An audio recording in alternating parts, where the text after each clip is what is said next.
no interior do Rio Grande do Norte. Nenhum ônibus se perdeu e 7 ficaram feridos ontem à noite em mais uma rebelião.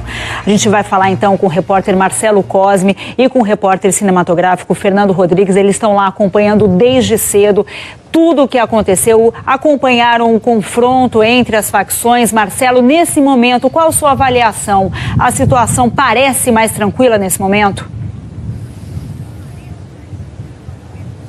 Elô, parece sim, né? Eles marcaram território, tanto de um lado quanto de outro, né? Cessou há mais ou menos uns 30 minutos o arremesso de pedras, pedaços de pau, né, pedaços de ferro ali que eles tinham arrancado das paredes, enfim, tudo que eles destruíram, e eles parecem mais acomodados, se é que a gente pode dizer isso. Então, assim, vou pedir para o Fernando mostrar para a gente, na parte de baixo, aqui onde a gente está vendo agora no vídeo, fechadinho a imagem, esse grupo, para quem está chegando agora, não estava aí. Ele é o chamado Grupo do Pavilhão 5, de uma determinada facção criminosa. Eles estavam lá atrás. Pela manhã a gente viu uma provocação forte entre os dois grupos e esse aí conseguiu avançar. Eles avançaram até esses objetos aí, pedaços de telhado, de madeira, e avançaram e tiraram outro grupo daí. Então eles tomaram esse território. Agora o Fernando vai mostrar para onde o grupo que tomava todo esse pátio que você vê na imagem foi. Eles foram para esse canto, eles correram para lá, subiram nesses telhados, há muitos que a gente não consegue ver atrás desse prédio, então há uma clara divisão nesse momento na penitenciária de Alcaçuz. A gente sabia dessa divisão porque não conseguimos daqui ver os pavilhões todos, né, todos os pavilhões. Sabíamos que no tal pavilhão 5 havia uma facção criminosa e em outros pavilhões a outra facção. Agora essa determinada facção avançou, então o que a gente vê é uma clara divisão de território. Eles estão ali a 15, 20 metros de distância entre um grupo e outro. Agora diminuiu bastante essa quantidade de tiros. Alguns, né, a gente pode afirmar que eram de efeito moral. A gente não consegue dizer se os outros eram de armas de fogo, armas letais, né? Porque, enfim, partiu da polícia militar, a gente não tem essa informação, mas diminuiu bastante também, porque parece que os presos, vamos dizer assim, se acalmaram, né? Houve o confronto, eles estipularam território e agora estão um pouco mais calmos. A gente também parou de ver aquele transporte de feridos. Um lado levava os feridos para dentro do pavilhão e o outro lado levava os feridos para a parte administrativa. O que a gente viu foram 3 ambulâncias que chegaram aqui. Uma delas pareceu avançar bem para próximo aos presos, mas por uma questão do prédio a gente não conseguiu ver para onde ela foi. E aí eu vou pedir para o Fernando Rodrigues mostrar para a gente a Força Nacional ali embaixo, 2 homens do lado de fora. A Força Nacional faz esse controle externo da penitenciária, passa com os carros a todo momento. A gente não viu nenhum preso tentando... Olha o barulho do helicóptero voltando. A gente não viu nenhum preso tentando pular o muro. Esse helicóptero aí da Secretaria de Justiça e Segurança Pública aqui do Estado é o 3º sobrevoo que ele faz aqui. Eu acho que, né, quando acaba o combustível ele deve reabastecer e volta. Então, mais uma vez, eles trazem esse helicóptero para monitorar a situação de cima, e foi desse helicóptero que a gente viu ao vivo, aqui também a gente mostrou várias vezes os policiais arremessando ali essas bombas de efeito moral para tentar dispersar os presos, mas eles não se preocuparam muito com isso não, eles continuaram no lugar onde eles acham que devem estar. Em nenhum momento a polícia conseguiu fazer com que esses presos recuassem. A prova disso é que eles avançaram, né, e tomaram esse território aqui que até então não pertencia. Algumas autoridades de segurança pública do Estado falam reservadamente que a ação de ontem da polícia de retirar 220 presos daqui, de uma determinada facção, foi errada, porque você acabou de alguma forma fortalecendo a outra, porque se diminuiu o número de presos dessa facção, se igualou mais as duas facções dentro do presídio, e isso pode ter sido então aí também uma contribuição para esse confronto, quer dizer, outro grupo pode ter se sentido um pouco mais fortalecido. Há uma reunião nesse momento do governo do Estado, de emergência, da Secretaria de Segurança Pública. A prova é que a gente não consegue falar com eles na última 1h30, 2 horas. Eles dizem que estão reunidos para informar o que vai ser feito, mas dizem que a Polícia Militar está no presídio, obviamente, como a gente vê desde o início. Tá por aqui, tá, né? Mas que até agora não entrou no presídio, né, Elô? Continua nas guaritas.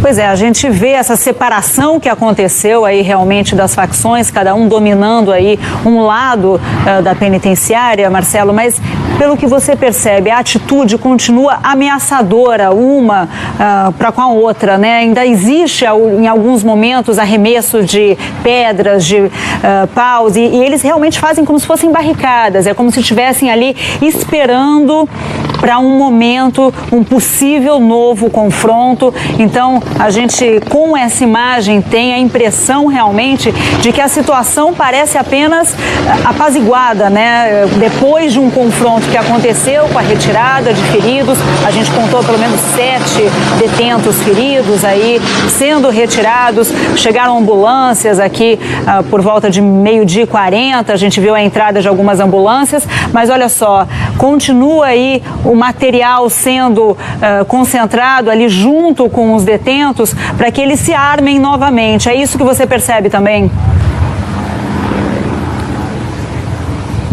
Exatamente. E essa sensação de que eles podem se enfrentar, Elô, nunca deixou de existir, né? Porque o que a gente vê mais fortemente agora, Elô, é porque a gente consegue perceber os dois grupos. Antes a gente só tinha a visão de um deles. Mas eles montaram aquelas barricadas na segunda-feira, no fim do dia, e elas permaneceram lá. E assim, o tempo inteiro eles gritam pro outro lado, eles jogam objetos pro outro lado. E a gente percebia que havia essa provocação. O que a gente vê agora é que essa provocação está ali na frente de todo mundo. É uma batalha campal, vamos dizer assim, né? Eles estão ali, ó, pra gente ver claramente um grupo e outro grupo. Antes a gente só tinha a visão de um grupo e o outro aparentemente estava dentro de um pavilhão, na sua área comum ali de pátio, mas não tinha avançado. Então piorou sim a situação na penitenciária. Piorou muito essa manhã. O que a polícia dizia, a gente não vai permitir confronto, vocês vão ficar isolados, fiquem aí que tá tudo tranquilo. Mas eles não cumpriram esse acordo, parece, porque hoje eles avançaram, estão ali a 15, 20 metros de distância um do outro, reconstruíram a barricada do grupo que tinha feito anteriormente e que perdeu esse território e permanecem ali tranquilamente em posição para que, se precisar entrar em confronto, eles entram. Até o grupo está um pouco menor agora, esse grupo que avançou está mais espalhado, vamos dizer assim, porque eles já foram em maior quantidade ali nesse canto direito do vídeo, onde o Fernando Rodrigues mostra pra gente agora. O helicóptero faz outro voo bem próximo ali dos detentos, ele já ficou bem mais distante e agora ele se aproxima bastante ali dos telhados onde esses detentos estão, né? E com suas bandeiras marcando o território, Elô. Pois é, a gente acompanhou alguns voos rasantes, inclusive, ao longo dessa cobertura aqui na Globo News. Olha, vamos ver o início do confronto dentro do presídio de Alcaçuz. Há muitos gritos nesse momento, há muitos disparos por parte da Polícia Militar e o que a gente sabe, até integrantes aí do sistema de segurança, olha, esse vocês devem ter ouvido que foi alto. Eles dizem que os presos estavam armados, sim, né? Pelo menos com essas armas artesanais. O helicóptero faz um rasante de novo ali e é isso que os policiais tentam fazer nesse momento. Os presos correm de um lado para o outro, a gente vê que eles vestem essas camisas brancas, agora eles tinham vindo para o lado de cá onde está a barricada, parece que começam a voltar para o outro lado e eles correm lá no fundo, Fernando, todos correm em direção ao pavilhão oposto. E agora correm aqui para baixo. Eu acho que parece até que eles vão tentar ir pelaquela outra entrada de lá. Fernando, eles estão entrando, exatamente, eles passaram a barricada nesse momento. Eles chegaram exatamente no limite entre os dois pavilhões. Entre o chamado pavilhão 4, onde esses detentos da facção estavam, e o pavilhão 5. Lá ao fundo, onde a gente vê agora, é a divisão, vamos dizer assim, né? A fronteira ali entre essas duas facções. E nesse momento que a gente vê, então, eles destruíram a própria barricada que eles montaram, que era a primeira, avançam em direção ao outro pavilhão, numa clara demonstração de força. E a gente vai ver agora imagens do momento em que a Força Nacional de Segurança começa a atirar contra os detentos. Foram pelo menos 4 momentos em que a polícia tentou conter o motim atirando.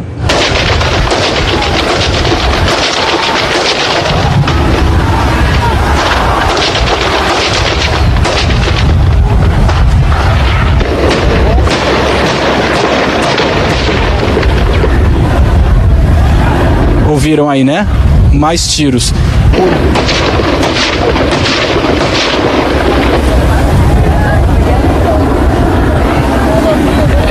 Esses tiros são justamente naquela direção em que os presos estavam avançando, utilizando aqueles pedaços de telha para fazer o deslocamento. É a terceira vez que a gente vê a polícia militar atirar claramente ali para evitar que eles cheguem próximos dos outros detentos. E ali embaixo, gente, os disparos não parecem ser desses de efeito moral, né?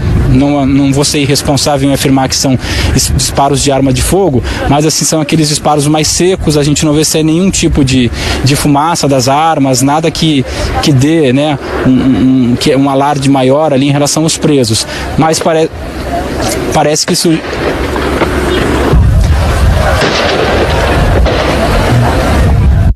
É a polícia militar que está ali nas guaritas, no entorno do presídio, a polícia militar que fez esses disparos. Vamos ver de novo o momento em que a polícia atira contra os detentos.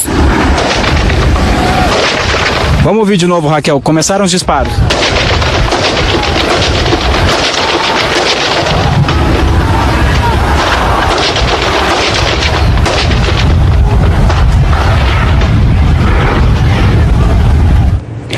O confronto deixou vários feridos que eram socorridos pelos próprios presos, como a gente pode ver nessas imagens. A gente vê uma imagem de transferência de feridos nesse momento. Olha só, nesse carrinho eles já fizeram, olha lá, com o outro no colo, você tá vendo, ó. Houve uma grande correria lá agora, gente. Desse grupo do Pavilhão 4. Me diz que dá para ver claramente vários feridos na imagem, e quem fica ferido desse grupo aqui consegue ir para a área administrativa, né? Porque eles têm acesso. Os outros, se estiverem feridos, não têm acesso à administração porque eles estão mais no fundo.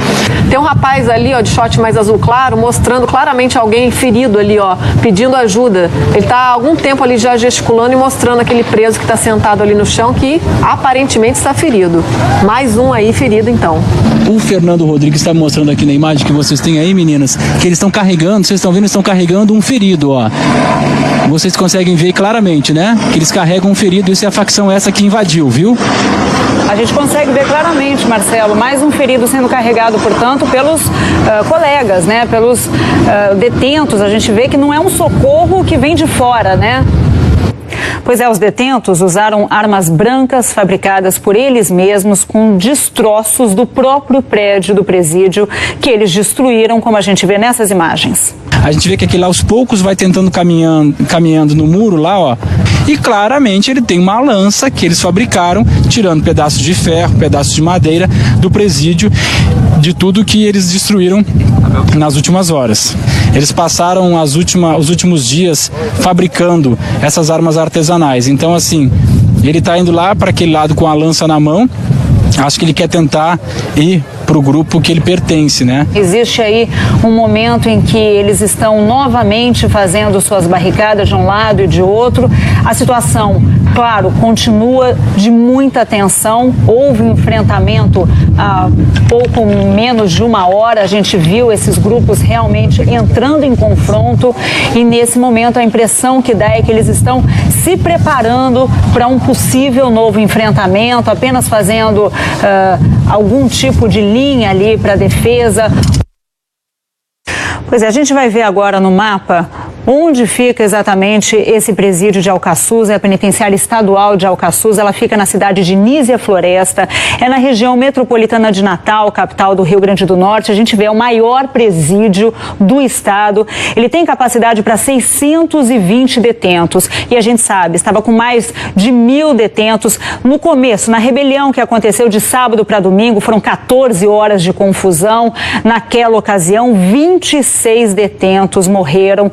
Na rebelião, foi um massacre que terminou apenas na manhã de domingo. De lá para cá, a gente tem acompanhado aqui na Globo News, os detentos tomaram conta de toda a penitenciária, subiram nos telhados. É uma imagem que a gente acostumou até a ver ao longo dessa semana. Eles realmente dominam ali o território dentro da penitenciária de Alcaçuz. A polícia cerca ali o local a todo momento, está nas guaritas, acompanhando o que acontece lá dentro. E hoje a gente teve essa guerra realmente das facções que dominam essa penitenciária. São duas facções que se enfrentam e o nosso repórter Marcelo Cosme está lá no local. Marcelo, você já trouxe agora pra gente, agora há pouco, uma situação um pouco momentaneamente tranquila, porque a gente vê que existe esse movimento ainda de ameaça de um grupo contra o outro. O que você percebe aí que está pelo menos chegando socorro aos detentos feridos?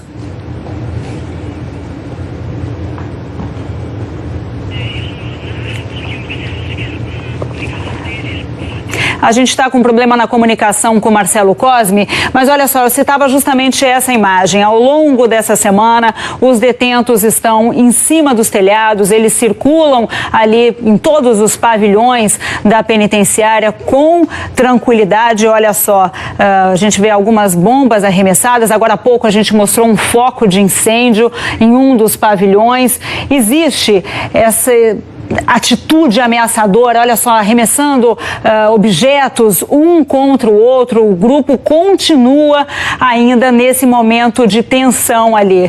A gente vai acompanhar agora a movimentação da polícia e da Força Nacional do lado de fora do presídio. Nesse campo de visão desse momento, é da Força Nacional, lá vem uma viatura. É isso que eles ficam fazendo, a Força Nacional. A gente fica ao redor do presídio para tentar evitar uma fuga, né? Para tentar evitar que eles consigam pular o muro. Se eles conseguem dominar tranquilamente todo o pátio, né? É possível que eles cheguem no muro e tentem pular também. A gente vê pelo menos 2 policiais correndo aqui na parte de baixo, com armas na mão, mas a gente não vê nenhum outro movimento de presos saindo aqui ou tentando fugir, mas a gente vê ali esses 2 policiais correndo para a parte de trás, né? A Força Nacional está com o carro estacionado ali, agora eles vão subir no carro, pegar uma carona para andar mais rápido. A Força Nacional continua com uma viatura estacionada ali embaixo, e esses são homens da Polícia Militar aqui do estado, que vão subindo.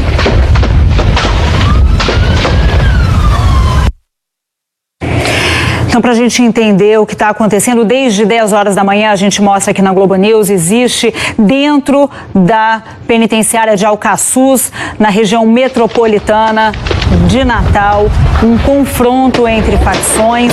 A gente está acompanhando imagens gravadas agora há pouco, do momento em que a Polícia Militar, aí, né? Que está ali mais nas guaritas, ao longo do muro da penitenciária, fazendo uma tentativa de conter esse confronto que aconteceu entre as duas facções. A gente percebe que houve um deslocamento de uma das facções, a divisão dentro do território na penitenciária era diferente até ontem, e então, a partir de hoje, houve um avanço de uma das facções e, portanto, esse enfrentamento. A gente vai voltar a qualquer momento com informações ao vivo lá da penitenciária de Alcaçuz, na região metropolitana de Natal, com o nosso repórter Marcelo Cosme e nosso repórter cinematográfico Fernando Rodrigues. E olha, ainda falando da crise penitenciária, no Rio de Janeiro a Justiça determinou a volta de agentes penitenciários ao trabalho em até 24 horas. Eles estão em greve desde terça-feira. Os agentes dizem que vão recorrer. A morte de um detento em Bangu foi confirmada pela Secretaria hoje. A Secretaria de Administração Penitenciária do Rio de Janeiro confirmou hoje a morte de um detento na última segunda-feira dentro da cadeia pública Pedro Melo da Silva, que está aqui no complexo penitenciário de Bangu. O detento Diego Maradona da Silva Souza foi encontrado morto dentro da cela que ele dividia com outros 5 detentos no chamado seguro, uma cela que é separada dos outros detentos. A causa da morte vai ser investigada depois que sair o exame do corpo no IML.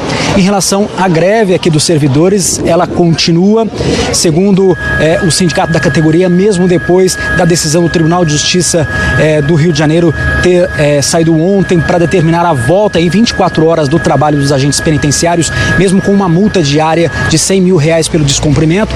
a categoria vai permanecer em greve. Inclusive, eles marcaram para hoje uma sessão ordinária de uma assembleia para discutir sobre essa decisão. O Tribunal de Justiça designou ainda uma audiência de conciliação para a próxima terça-feira entre o sindicato e também o governo do estado. Os agentes penitenciários estão paralisados desde a última terça-feira e esse movimento já atinge os 47 presídios de todo o estado. As visitas aos detentos dos familiares e também dos advogados foram suspensas. O sindicato diz ainda que serviços essenciais dentro dos presídios foram mantidos, como a alimentação dos detentos e também a liberação dos presos para atendimento médico e também alvará de soltura. O governo, em nota, diz que já pagou os ativos e também os inativos do salário de dezembro. Todos aqueles que fazem parte da segurança pública do estado do Rio acabaram recebendo seus salários de dezembro que estava atrasado. O total desses pagamentos é de 66 milhões e 700 mil reais. Mais cedo, a gente esteve aqui em Bangu e conversou com o presidente do sindicato da categoria, que ele falou sobre essa situação, mesmo depois da determinação do Tribunal de Justiça em voltar ao trabalho em 24 horas. Vamos ouvir. Na verdade, nós estamos trabalhando mais, porque para você suprimir direitos como visita, como a entrada de advogados, você tem que garantir um maior equilíbrio das relações lá dentro que possam advir conflitos. E nós estamos aqui com vários homens que estão em folga, que se acontecer algum distúrbio lá dentro, nós estamos a posto para reforçar quem está lá, porque quem está trabalhando numa relação de normalidade no sistema penitenciário, essa normalidade é pouco número de inspetores para conter qualquer evento. Em nota, a Secretaria de Estado de Fazenda e Planejamento disse que foi feito ontem o depósito integral dos vencimentos do pessoal da segurança, ativos, inativos e pensionistas. Quem optou pela portabilidade receberá hoje o mais breve possível, dependendo somente da transição bancária. Entre esses que receberam salário de dezembro estão os policiais civis. A paralisação da categoria começou na terça-feira e está prevista para durar até amanhã, mesmo com a confirmação do pagamento de dezembro. A orientação nas delegacias é para atender somente flagrantes e ocorrências como remoção de cadáver, roubo de veículos, estupro, homicídio, sequestro e crimes de lesão grave. Eles dizem que casos como perda de documentos, roubo ou furto de objetos, agressão física e violência doméstica devem ser registrados pela internet. A cantora Loalva Braz foi encontrada morta dentro de um carro em Saquarema, na região dos Lagos, no Rio de Janeiro. Segundo a polícia, ela foi vítima de um assalto na própria casa. Os bandidos incendiaram a casa, colocaram a cantora dentro de um carro e também atearam fogo com ela dentro. A polícia está investigando esse crime. Loalva fez grande sucesso com o grupo Caoa e Lambada Chorando Se Foi. A gente vai agora para um rápido intervalo e você vai ver a seguir. A prévia da inflação oficial é a menor para janeiro em 23 anos. E ao vivo de Minas Gerais vamos ver como está o combate ao surto de febre amarela no estado. São 8 mortes confirmadas e mais de 200 notificações da doença. Eu volto já já.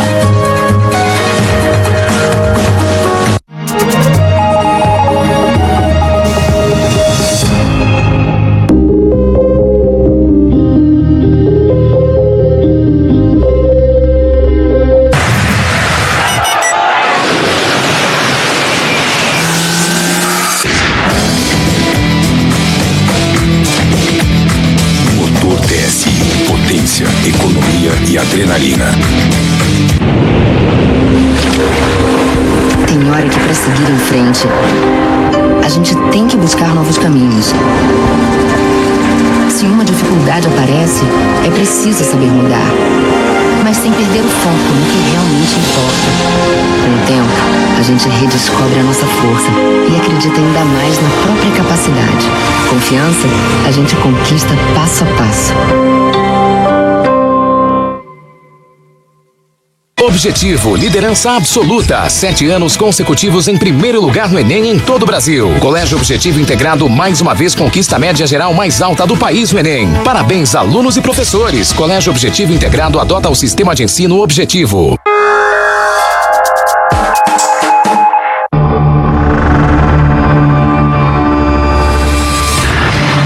Visitar lugares diferentes.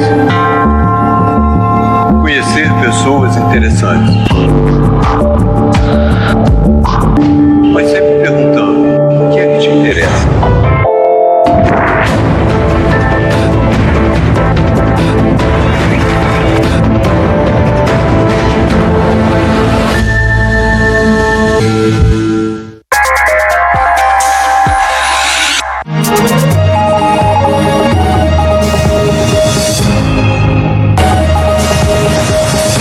Estamos de volta e olha, no centro da Itália, uma tragédia. Equipes encontraram e recuperaram 3 corpos que estavam num hotel atingido por uma avalanche, de acordo com a imprensa local.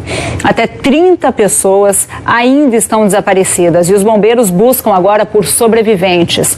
A gente fala com a nossa correspondente em Berlim, a Cristiane Ramalho.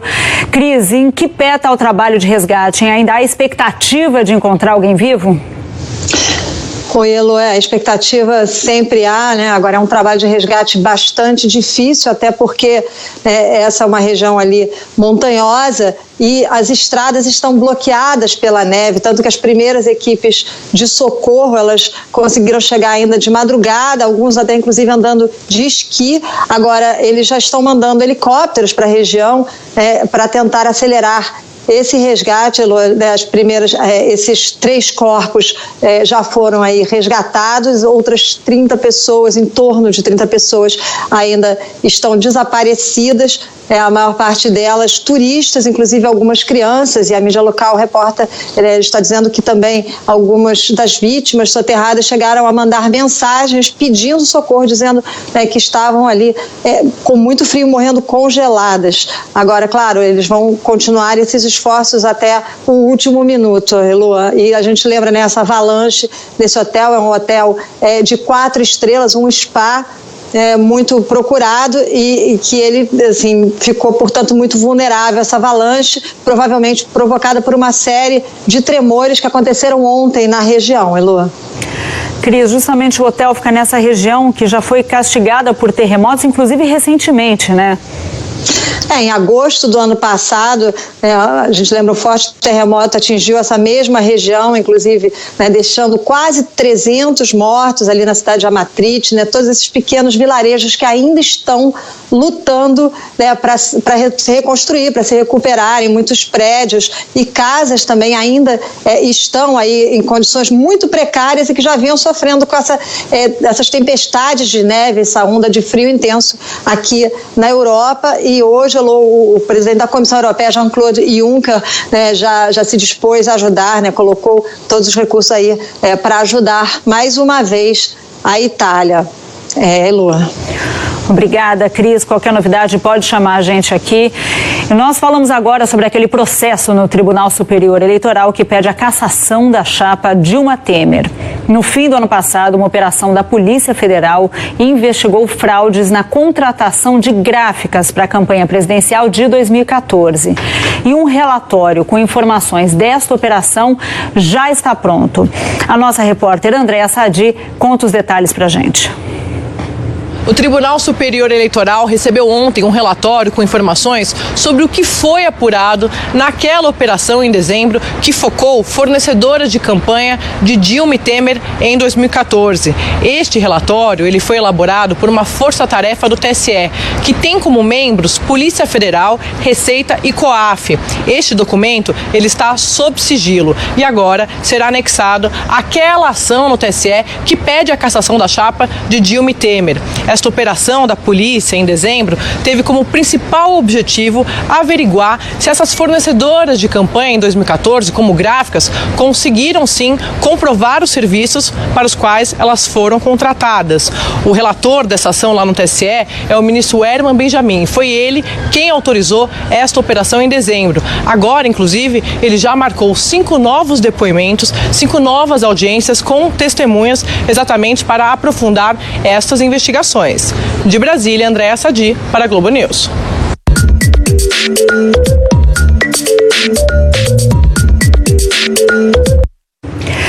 O índice de preços ao consumidor amplo 15, o IPCA 15, considerado uma prévia da inflação oficial, voltou a acelerar no primeiro mês de 2017. O IPCA 15 passou de 0,19% em dezembro do ano passado para 0,31% agora em janeiro. Mesmo assim, é o menor índice desde a criação do Plano Real há mais de 2 décadas.